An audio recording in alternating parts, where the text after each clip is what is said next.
She's a Mona Lisa. Everyone's lining up to see. Assalamualaikum warahmatullahi wabarakatuh. Perkenalkan, nama saya Adam Fajar Rahmani dengan NIM J3J11904. Nah, di sini kami ingin menjelaskan tentang apa sih PT Unilever Indonesia itu. Nah, sebelum masuk ke penjelasan tersebut, saya ingin memperkenalkan anggota kelompok kami. Nah, yang pertama ada saya sendiri, yang kedua ada Anissa Murni, yang ketiga ada Dava Audiani, yang keempat ada Nurfa Izzatul Lutfiah, yang kelima ada Rina Anggraini. Hai, perkenalkan nama saya Rina Anggraini. Saya dari kelas MABD Praktikum 2. Hari ini saya akan menjelaskan tentang logo, profil, visi dan misi, tujuan, dan juga tentang sejarah PT Unilever Indonesia. Logo PT Unilever Indonesia. Logo PT Unilever Indonesia ini memiliki tujuan untuk memberikan kehidupan yang ramah lingkungan di kehidupan masyarakat dan juga memberikan manfaat sosial kepada masyarakat. Logo-logo di PT Unilever ini mewakili setiap aspek kehidupan dan tujuan PT Unilever Indonesia. Profil PT Unilever. PT Unilever berdiri pada tahun 1933. Awalnya bernama Levers Jet Fabriken Navy. Dan pada tahun 1980 sudah berganti nama dan sudah go publik. Dan PT Unilever juga menjual saham pada Bursa Efek Indonesia pada tahun 1981. PT Unilever Indonesia memiliki visi dan misi. Visinya adalah untuk meraih rasa cinta dan penghargaan dari Indonesia dengan menyentuh kehidupan setiap orang di Indonesia setiap harinya. Dan misinya yang pertama, bekerja untuk menciptakan masa depan yang lebih baik dan membantu konsumen untuk merasa nyaman dan berpenampilan baik dengan menggunakan brand yang dibuat oleh PT Unilever. Tujuan dan prinsip PT Unilever Indonesia yang pertama, selalu bekerja dengan integritas. Kedua, memberikan dampak positif dengan berbagai cara. Ketiga, berkomitmen untuk terus meningkatkan cara dalam menangani dampak lingkungan dan dalam pekerjaan.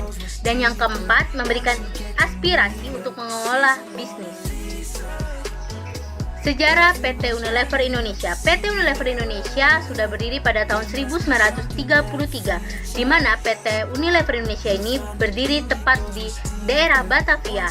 Dan awalnya nama PT Unilever Indonesia adalah Jet Fabriken Lever dan dibuat oleh Tuan H.A. Van Ophuizen sebagai notaris di Batavia. PT Unilever Indonesia sudah lama bergerak di bidang-bidang produksi sabun, deterjen, margarin, minyak sayur, dan makanan yang terbuat dari susu, es krim, makanan dan minuman dari teh, dan produk-produk kosmetik. Selanjutnya ada struktur organisasi PT Unilever Indonesia Tbk. Yang pertama ada Rapat Umum Pemegang Saham atau RUPS yang terbagi atas dua, yaitu Dewan Komisaris dan Direksi. Dewan Komisaris terbagi atas dua lagi, yaitu Komite Nominasi dan Remunerasi, dan yang kedua ada Komite Audit. Sedangkan Direksi dibawahi oleh Presiden Direktur. Kemudian Presiden Direktur terbagi atas tiga, yaitu Audit Internal, Direktur, dan Sekretaris. Audit internal dan komite audit saling berkaitan. Kemudian ada lagi anggaran dasar, kebijakan bisnis, dan kebijakan perseroan.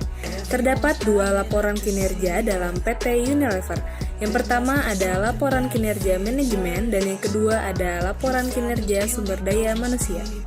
Dalam laporan kinerja manajemen terdapat penilaian penerapan tata kelola perusahaan seperti akuntabilitas, transparansi, dan tanggung jawab bagi keberlangsungan usaha.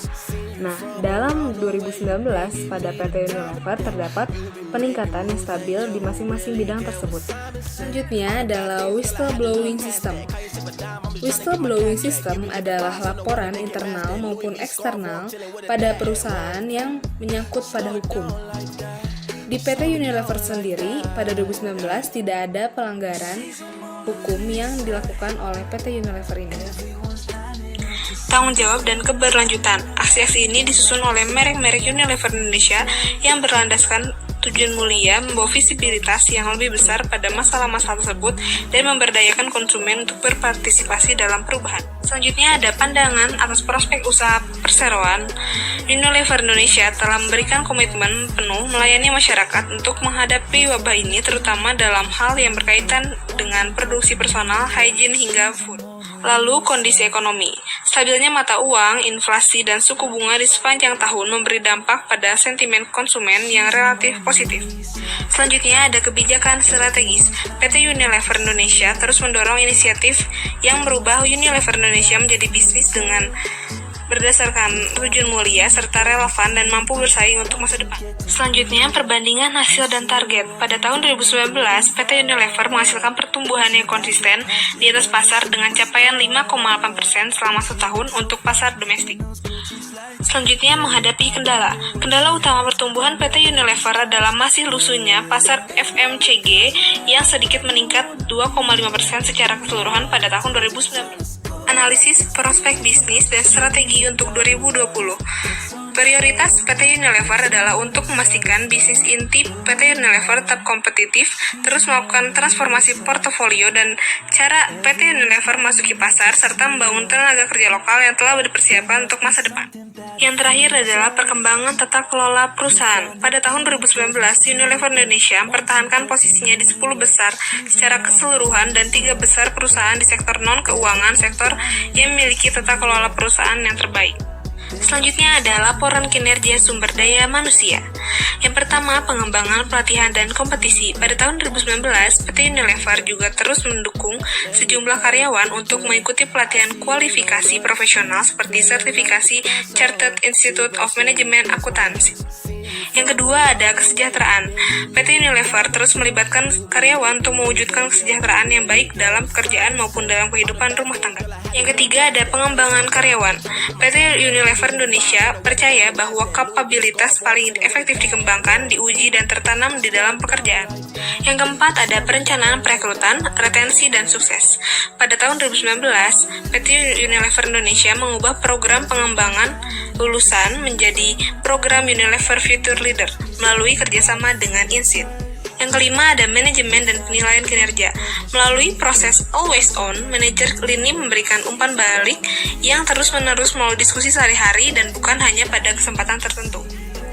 Yang keenam atau yang terakhir adalah nilai-nilai perusahaan. Hubungan antara Unilever Indonesia dan karyawan ditopang oleh nilai-nilai integritas, rasa hormat, tanggung jawab, dan semangat kepeloporan perusahaan, serta perilaku dan standar etika. Itulah. Nah, di sini saya ingin menjelaskan tentang evaluasi bisnis PT Unilever Indonesia. Nah, yang pertama ada sektor internal. Nah, sektor internal ini memiliki kerangka kerja pengendalian yang didokumentasikan dan diperbarui secara berkala. Nah, meliputi ada manajemen risiko, prosedur pengendalian internal, dan proses pengendalian pengungkapan informasi dari PT Unilever itu sendiri.